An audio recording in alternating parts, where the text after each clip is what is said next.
This is Night Traffic by Martin Foreman. Read by Gordon Houston. Colours are different at night. Under the road lamps, everything's orange. Above them, everything's black or navy blue. There must be stars, but I can't see them. The cars are all orange, just different shades. They whoosh out from under us and disappear into the night, going so fast you think they were doing 100 or more, like spaceships on the attack. You can't even see their taillights. I thought it'd be quiet on the road, mile after mile of darkness. The Stones on the radio, B.B. King, John Lee Hooker, or nothing, just Doug and me. But it's almost as busy as daytime. Where are they all going at this time of night? Why are they not in bed, asleep? They can't all be going to London. And isn't it just cars? Lorries, coaches, the AA, Polis, a huge transporter with God knows how many cars. Jags, off to some lucky buggers with money. Fat bastards who've made a killing for off-licences in betting shops, drugs, that kind of thing. Nah, they drive Alfa Romeos or Porsches. Who drives Jags? Lawyers, the royal family. Ronnie, that DJ in Glasgow, he's got one. No the best, but it's better than Doug's Sierra. Not that I'm complaining. It's getting us there.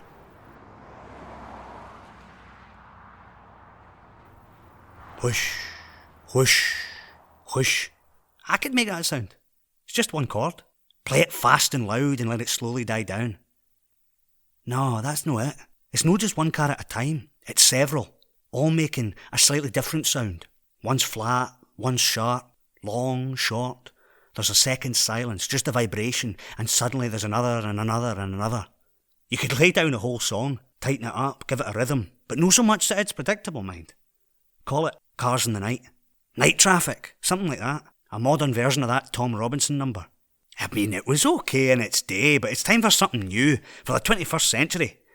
Racing down the motorway. Don't give a damn what other people say. Living my life, no need for a wife. With my man, we're roaming the land. Something like that. A song that shouts at the world, that really tells it what it's like.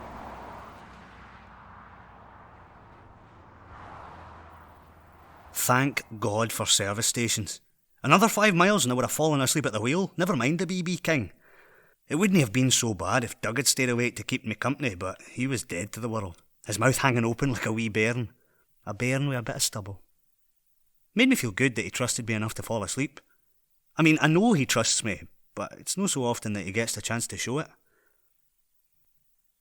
It's a weird place, this. 2 big car parks with a restaurant and a bridge. A couple of games machines and toilets and closed shops, and a few night owls like me and Doug. You see the couple at the next table? The woman's got a face like thunder, like he's just told her he's having an affair and she's wondering whether to slam the plate down in his head or walk out on him. Fat man behind Doug, looking as if he's just come out of prison and he's on his way back home. Looks a right bastard. Bet his family are no pleased. The girl cleaning tables. You can tell she's bored. Bet she wishes he was at home, snuggled up on the couch with her boyfriend, watching TV, kissing and cuddling and that. I wonder how often she's done it. Wonder what she'd think of Doug and me. How many miles have we done? 200? 300? 6 hours and it feels like a lifetime. 6 hours back up that road. That long and winding road. A ribbon of black. All the way through England, all the way back past Manchester and Preston and Carlisle. Back over the border and over the hills. A trail all the way back to Edinburgh. Into town, along Princes Street and down Leith Walk, into Pilrig. Couple of corners and park outside the front door. Walk up 3 flights, open the door quietly, 'cause everyone's asleep. Tiptoe past Mum and Dad's room, past Zoe's and into mine. My own wee cubbyhole with all my CDs under the bed, and Hendrix and the almighty Keith up in the wall. Drop my backpack on the floor and fall into bed. Wake up in the morning with a hangover and Mum knocking at the door, saying I'll be late for work. It was all a dream. Never got to London. Never got this far. I never left. Stay there all my life. No way.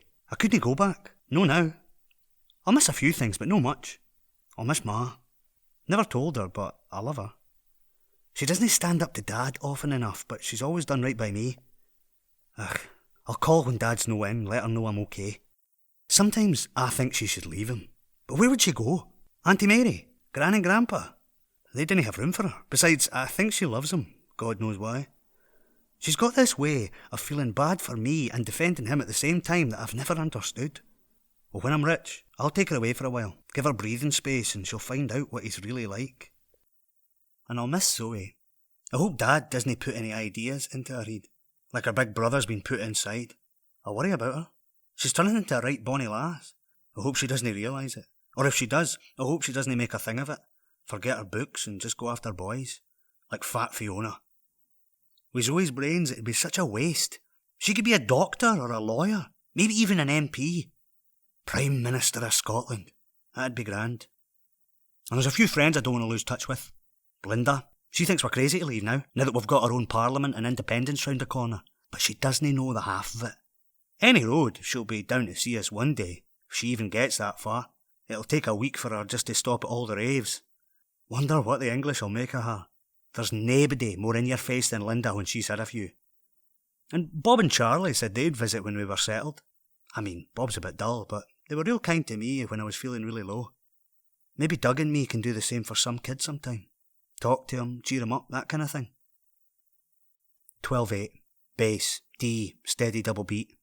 Hey kid, when you're feeling low, when the heat's on and there's nowhere to go, bring in the lead, start on C, soar up. Come on round, open a beer, I'm at your side, ready to hear. Loud now, angry, rapid drums. The world's a fuck up, people are shit, but you look carefully and don't you miss friends like me who mean you well, so let all the cunts go to fucking hell. I'll see them again. It's no like I've gone forever. I'll be back in a couple of years, when we've made it. When we've got a home with a big garden and maybe a small pond. A huge kitchen with all the pots and pans hanging up, all shiny and new. A studio with all the latest equipment. Big screen TV in the front room. Shelves stacked with DVDs and CDs. Huge bedroom with a fancy bed and a walk-in wardrobe. A new car. 2 outside. One of them a convertible.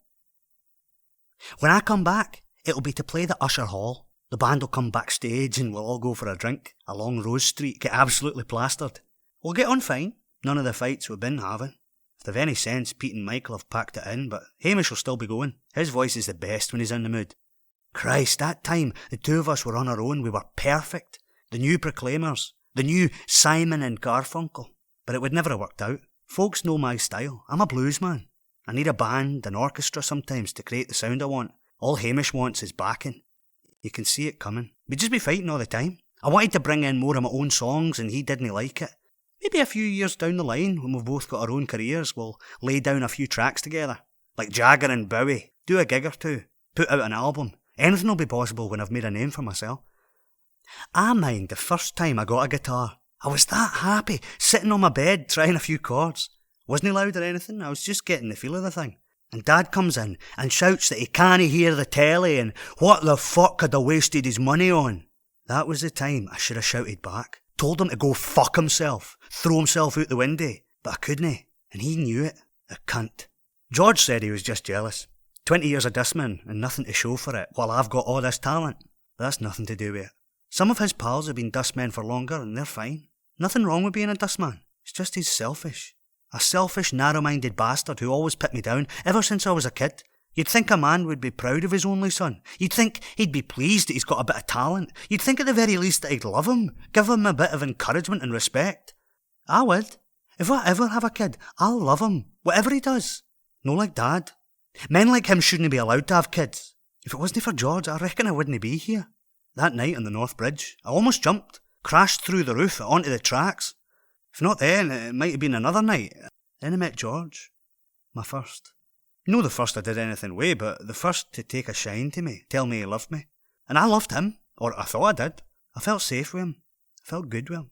I hope he finds someone else soon. It was alright for a while, but it would never worked. He's over 40 for Christ's sake, all middle-aged and settled. Nice job with the council, nice flat, nice car, but that's not what I want, no yet. Once I got my head together, I realised what I wanted was to live a bit first. Do the kind of thing Doug and me get up to. Like the time we were in McDonald's on Princes Street when it was full of rugby fans and we were daring each other to see how far we'd go. That guy spotted us and he couldn't believe his eyes. Or the time we went for a walk in the Pentlands. It was freezing, but it was fun. Just the two of us, kissing on top of the hill. George would never have done that kind of thing. And half the time he was too tired for sex. I used to think I was the type only older men go for. There was George, that Rob from England, always after me, and I could hardly walk into the pub without some pensioner wanting to buy me a drink. It's not as if the younger guys didn't fancy me, but all they wanted was sex. Maybe a repeat performance, but never anything more. I was beginning to think there was something wrong with me. Like with Alistair. For a week, we saw each other every day, and I thought he was the one. Then he was supposed to call me, and he didn't. And when I called him, he wasn't at home. It was Johnny who told me he'd met some American, and they'd practically been doing it on the dance floor all night. I was so unhappy I couldn't stop crying. I just locked myself in the room, turned up the music, and cried and cried. Things might have been alright if it hadn't been for that John Henderson. I've come across a few hard cases, but none like him, with his ugly rat face and farting around like he's God's gift to the world. 3 seconds. That's all it took. 3 seconds for him to see me kissing that guy outside CC's at 2 a.m, and the next day it was all round the warehouse. I tried to deny it, but I was red as a beetroot. It wouldn't have been so hard if it was just the other lads, but Henderson couldn't leave it alone. Never let up, not once. I could have put up with the insults and the jokes, but that wasn't enough. One minute he's making a mess of my paperwork. The next, he's telling McDonald that I'm no up to the job. And the next, he's got me up against the wall with his fist in my face. He knows I'd never fight back. Not unless I want to spend a month in the infirmary. And he'd get away with it. It wasn't my fault, I swear, your worship. It was him touching me up. I lost my heed. Any man would have done the same. Bastard. Cunt. George said I should find another job. I mean, all very easy for him to say. And it's no as if there's that many jobs around. I looked, but there was nothing. Anyway, Henderson was only half the problem. The other half was always waiting at home. I've got no home now. I don't need one. I've got Doug. Doug's sitting there smiling with his short fair hair and gold earring. Doug with his face like an angel and body like a statue. Doug's smell, strong and sweet. Doug's voice, low, serious. Doug with his big grin. Doug dancing like a maniac. Doug racing me up Arthur's seat. Doug's just being there. I wasn't living before I met Doug. No, even with George. The nearest I got was when it was just me and the guitar. Or me, Hamish, and the guitar. When my fingers kent what they were doing without even thinking about it. When the sound just went straight from my head through the strings to the amplifier. When I was floating on the sound. That day in the Union, 500 people all listening and cheering me on. You can't explain to anybody if they can't play. You become the music. It's like what pagans say about God. You're everywhere, in everything, 'cause there's nothing else. No sight, no colours, no fear, no emotions. No, different emotions. It's magic. Being with Doug is almost as good as that feeling. Like now, I'm as high as I've ever been. Doesn't matter that we're no talking. You didn't need to talk.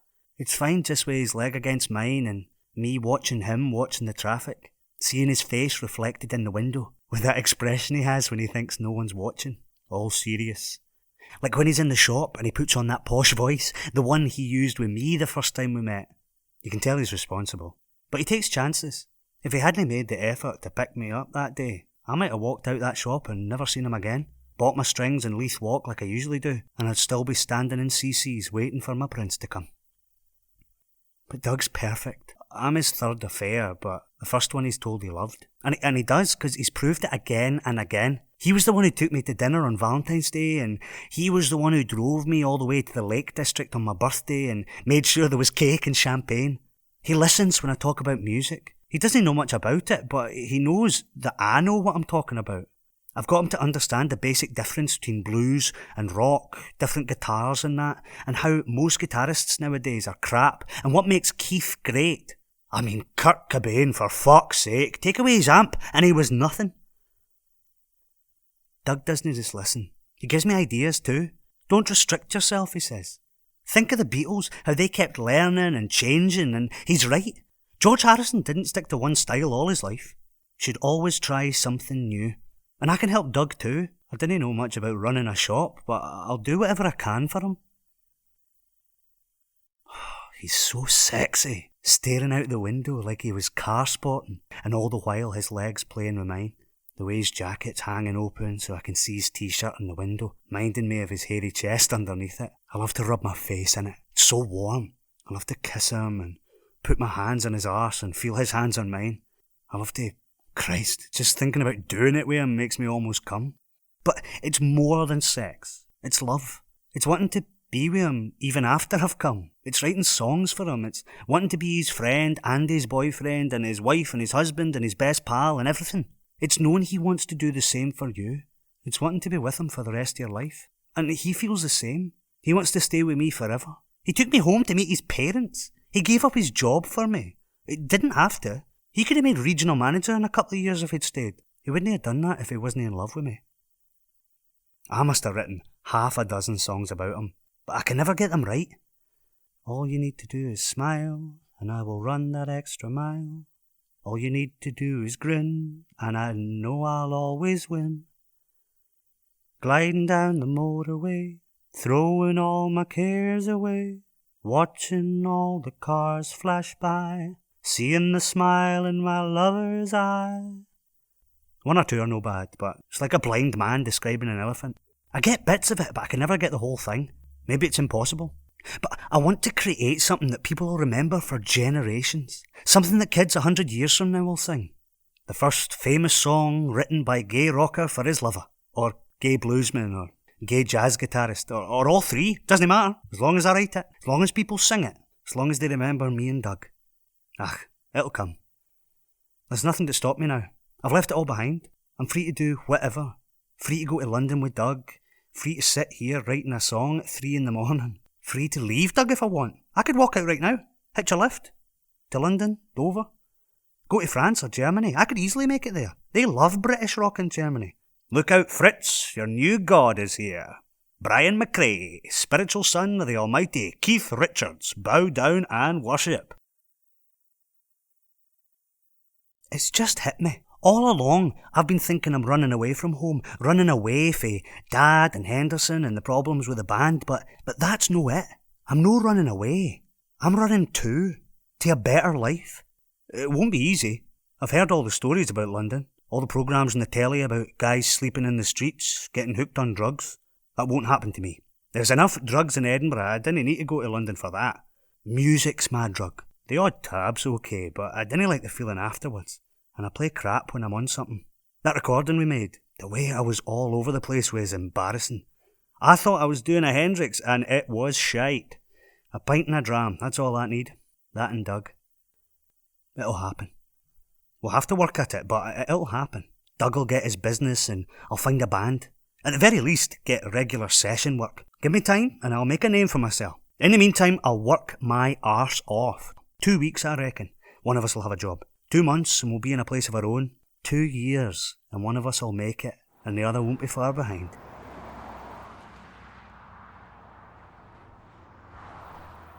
How much further have we got? 100 miles? 2? It'll still be dark when we get there. What'll we do? Have breakfast somewhere? Aye. There's bound to be a cafe open. Then we'll watch the sun come up over the Thames, give each other a big wet kiss, then it's down to work, finding a job and somewhere to live. I reckon we can hit 8 temp agencies by lunch. One of us will have a job by the end of the week. It'll be easier for Doug, but I'll find something, even if it's humping bricks all day. Then the band. I'll take my time. I'm not going to end up with a vocalist who sounds like Johnny Rotten and a bass who can't even tune his instrument. I'm the best, and I'm going to show the world how good I can be. Well, time to go. It's Doug's turn to drive. I'll put the seat back, put my feet up and watch the traffic. The wee red lights, the big white ones, the orange, the dark, the growl of the engine, the whine of the tyres on the road. Hear the whoosh as cars pass. Doug's hand on my knee, the car rocking me to sleep. I'll close my eyes and think about the song I was writing, Night Traffic, and wake up to a brand new day.